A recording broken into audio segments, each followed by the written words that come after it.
So guys, आज से मैं इस चैनल पर जेड डायनेस्टी सीरीज को स्टार्ट करने जा रहा हूँ। मुझे उम्मीद है कि आपको ये सीरीज बहुत पसंद आएगी। इस कहानी की शुरुआत में हमें एक नरेटिंग वॉइस बताती है कि शेन जू सोइल में दाओ यूशेंग की कल्टीवेशन होती है और इमोर्टल डेसीरेस को डेवलप करने के लिए हम हेवन एंड अर्थ की स्पिरिचुअल पावर का यूज कर सकते हैं। वहीं अस्थि पोषण यिन की मियाँ हमेशा डीमन मारते रहते हैं। उन्होंने 100 साल पहले डीमन सेट के कई मेन सेक्टरों के सेंट्रल प्लेन्स को मार डाला, जिसकी वजह से दुनिया खतरे में थी। लेकिन किंग यून के हेड ऑफ तियान चेंगजी ने एग्जीक्यूशन शॉट की मदद से डीमन सेट को हराया। लेकिन इस बारे में किसी को पता नहीं है कि संसार में बचे हुए डीमन ब्लड थ्रस्टी बीट्स में है। वही हम फ्यूचर का सीन देखते हैं जहाँ कुछ बच्चे आपस में युद्ध लड़ने की तैयारी कर रहे थे। तभी जांग जियाओफोन नाम के एक लड़के से वहाँ रखा कुछ सामान गिर जाता है, जिस वजह से एक लड़की उसे सामान ठीक से रखने को कहती है। तो जियाओफान कहता है कि मैं बाद में इसे ठीक कर दूंगा और वहाँ से जाने लगता है। तभी वो वांग नाम के एक आदमी से टकरा जाता है जो जांग जियाओफान को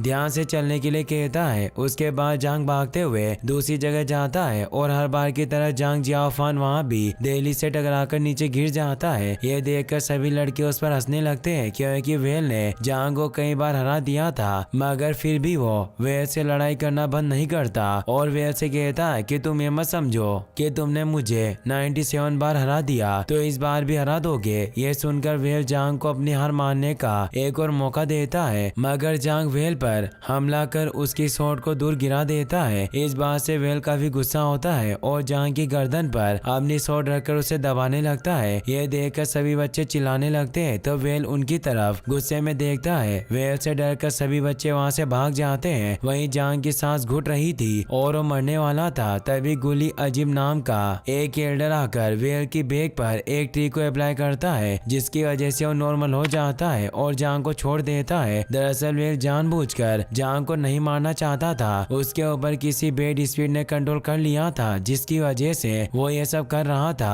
फिर वेल जांग से पूछता है कि क्या तुम ठीक हो, मगर जांग उसका कोई जवाब नहीं देता। तो गुली दोनों बच्चों से कहता है कि रूट बोन बहुत अच्छी होती है, उसकी वजह से तुम्हारे दोस्त जांग को हार माननी पड़ी। और जोंग को समझाते हुए कहता है कि अगर हम जीत नहीं सकते तो हमें हार माननी चाहिए। तुम्हारी इसी गलती की वजह से आज तुम्हारी जान जा सकती थी। वेल और जोंग गुली को नहीं जानते थे और मौसम भी खराब था, इस वजह से दोनों आज से अपने घर चले जाते हैं। उसी रात जांग एक बॉस को लेकर अपने घर से बाहर जाता है। तभी एक काला साया उसका पीछा करता है। वहीं गुली को भी काले साये के बारे में पता चल जाता है और वो भी उसका पीछा करने लगता है। तभी गुली देखता है कि बुरी परछाई वेल को अपने साथ ले जा रही है, इसीलिए वो जल्दी से आकर उसे बचा लेते हैं। फिर गुली उस ब्लैक शेडो से कहता है कि तुम हर बार बच्चों पर ही हमला क्यों करते हो? क्या तुम्हें डर है कि मुझ पर अटैक करने से मुझे पता चल जाएगा कि तुम कौन हो? ये सुनकर ब्लैक शेडो फिर से गुली पर हमला करती है, मगर गुली अपनी ट्रिक से उसे रोक लेता है। मगर इस बार ब्लैक शेडो के अंदर से एक आदमी बाहर निकलकर गुली पर हमला करता है, जिसे रोकने के लिए गुली वेल को एक ट्री के पास सुला देते हैं और उस आदमी के साथ लड़ने लगते हैं। काफी देर लड़ने के बाद वो आदमी अपनी रियल पावर को एक्टिवेट करता है, जो कि एक घोस्ट था। उसे देखकर गुली कहता है कि तुम्हारी मत कैसे हुई इस तरह की बुराई पैदा करने की जो दुनिया को खत्म कर सकती है। इस गलती के लिए मैं तुम्हें माफ नहीं करूंगा। गुली की बातों से लग रहा था कि वो इस घोस्ट को बहुत पहले से जानते हैं। फिर वो अपनी ट्रिक से एक शील्ड एक्टिवेट करते हैं, जिसे घोस्ट अटैक करके डिस्ट्रॉय कर देता है, जिसकी वजह से गुली को काफी चोट लगती है और उनके अंदर से एक कीड़ा निकलता है जो कि वेल को बचाते समय उनके अंदर घुसा था, जो कि घोस्ट का था। उस कीड़े को देखकर गुली को पता चल गया था कि घोस्ट उनका पीछा कर रहा है और जिन मार्शल आर्ट ट्रिक का यूज कर रहा है वो भी नकली है। कीड़े के काटने की वजह से गुली की बॉडी में जहर भी फैल गया था। फिर घोस्ट गुली से कहता है कि मैं सिर्फ तुम्हारे लिए आया हूँ। यह कहकर घोस्ट गुली पर अटैक करता है, जिसकी वजह से गुली काफी दूर जाकर एक स्टोन से टकराता है। फिर घोस्ट गुली से कुछ चीजें मांगता हुआ कहता है कि तुम मुझे वो सब दे दो, उसके बदले में तुम्हें जिंदा छोड़ दूंगा। दोनों की बातों से साफ हो गया था कि वो दोनों एक दूसरे को बहुत पहले से ही जानते थे, मगर फिर भी गुली उसे कुछ चीजें देने से मना कर देता है, जिससे घोस्ट बहुत गुस्सा होता है और वो गुली को मारने के लिए अपने डीमन कैरेक्टर को एक्टिवेट करता है। गुली अपनी जान बचाने के लिए 6 राउंड फॉर्मेशन को एक्टिवेट करता है। वहीं डीमन गुली पर हमला करने के लिए आता है, मगर गुली अपनी फॉर्मेशन ट्रिक से उसे रोक लेता है, जिसकी वजह से घोस्ट घायल हो गया था। घोस्ट का फेस देखने के लिए गुली उस पर एक मोती फेंक कर मारता है, जिसकी वजह से उसका मास्क टूट जाता है, मगर फिर भी गुली उसका फेस नहीं देख पाता।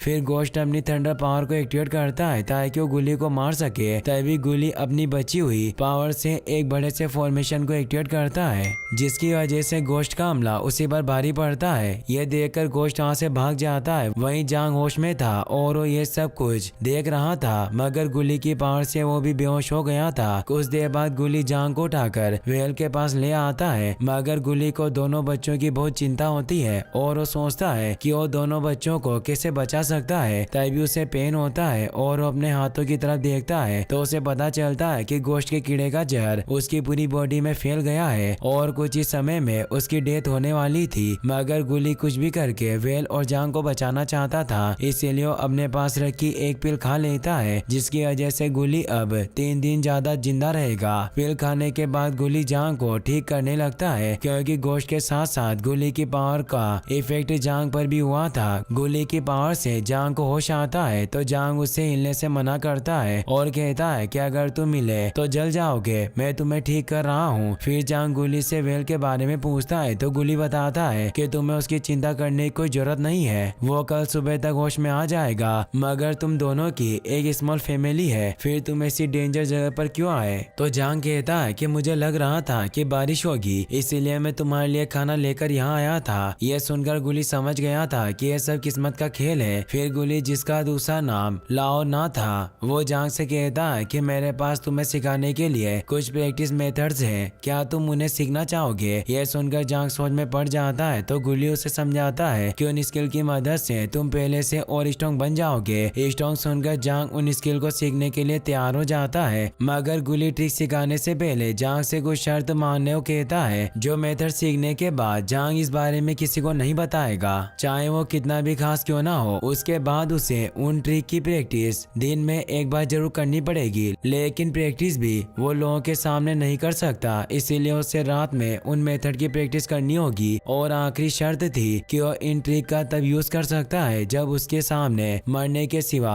कोई और रास्ता ना बचे। ये तीनों शर्तें सुनकर जांग थोड़ा सोच में पड़ जाता है, मगर कुछ देर बाद वो 3 शर्तें मान लेता है। फिर गुली उसे बताता है कि मेरे पास बस जिंदगी के आखिरी 3 दिन बचे हैं, उसके बाद मैं मर जाऊंगा, लेकिन फ्यूचर में अगर तुम्हारी जान को कोई खतरा हो तो तुम मेरे दोस्त के पास जाना और उसे कहना कि तुम्हें तियानिन रहने वाले पूजी ने तुम्हें भेजा है। उसके बाद गुली जांग को एक मोती देकर कहता है कि तुम इसके बारे में किसी को भी मत बताना, लेकिन जब तुम पूरी तरह सेटल हो जाओगे तो इसे किसी सेक्रेट वैली से नीचे फेंक देना। अब मुझे नहीं पता कि हम अगले जन्म में मिलेंगे या नहीं, लेकिन अभी जीने के लिए मेरे पास 3 दिन है, इसीलिए तुम अपने घुटने टेक कर मुझे मास्टर कहो। जांग भी गुली को अपना मास्टर मान लेता है और उनके सामने अपना सर झुकाता है। ये देखकर गुली बहुत खुश होता है। फिर वो जांग को कुछ मंत्र याद करने के लिए कहता है। वहीं अगले दिन सुबह वेल की आंख खुलती है तो वो खुद को घर से दूर पाता है। तभी उसे वेल दिखाई देता है और वो दौड़कर उसके पास जाकर उसे जगाता है और उससे पूछता है कि मैं यहाँ क्या कर रहा हूँ, क्योंकि मुझे याद है कि मैं कल रात घर सो रहा था, क्या तुम्हें पता है कि हम यहाँ कैसे आए। मगर जांग को गुली ने बताने से मना किया था, इसीलिए वो वेल को कुछ नहीं बताता और कहता है कि मुझे बहुत ठंड लग रही है, अब हमें घर चलना चाहिए। और दोनों भागकर घर जाने लगते हैं। तभी वो अचानक से रुक जाते हैं, क्योंकि उन्हें अपना गांव कुछ अजीब लग रहा था। और जब वो गांव पहुंचते हैं तो उन्हें अंकल वांग मिलते हैं, जो बहुत दुखी और अकेले थे। वो वेल और जांग को देखकर चिल्लाने लगते हैं और कहते हैं कि यहाँ सब भूत है। ये सब देखकर जांग समझ गया था कि जरूर कुछ गड़बड़ है, इसीलिए वो गाँव के अंदर जाता है, मगर वो देखता है कि पूरा गाँव तबाह हो गया है और सभी लोग मर चुके हैं। जांग जब दौड़कर अपने घर जाता है तो उसे अपने मॉम डैड भी मरे हुए मिलते हैं। ये सब देखकर जांग तेज चिल्लाता है। अब हम देखते हैं कि जांग अपने मॉम डैड को ढूंढ रहा होता है और पूरे गांव में पानी की तरह खून भर जाता है। तभी कुछ डीमन उसे खाने की कोशिश करते हैं, जिनसे बचते हुए जांग भागता है और अचानक से जांग की नींद खुल जाती है। फिर वो अपने रूम से बाहर निकलकर अपने मॉम डैड को ढूंढता है, मगर रियल में उसके मॉम डैड मर चुके थे और वो दूसरी जगह पहुंच गया था। जांग को देखकर वेल दौड़कर उसके पास आता है और उसे गले लगा लेता है। यह देखकर जांग वेल को समझाने की कोशिश कोशिश करता है कि हमारे डेड मरे नहीं है, मगर वेल को रोता देख जांग अपने आंसू कंट्रोल नहीं कर पाता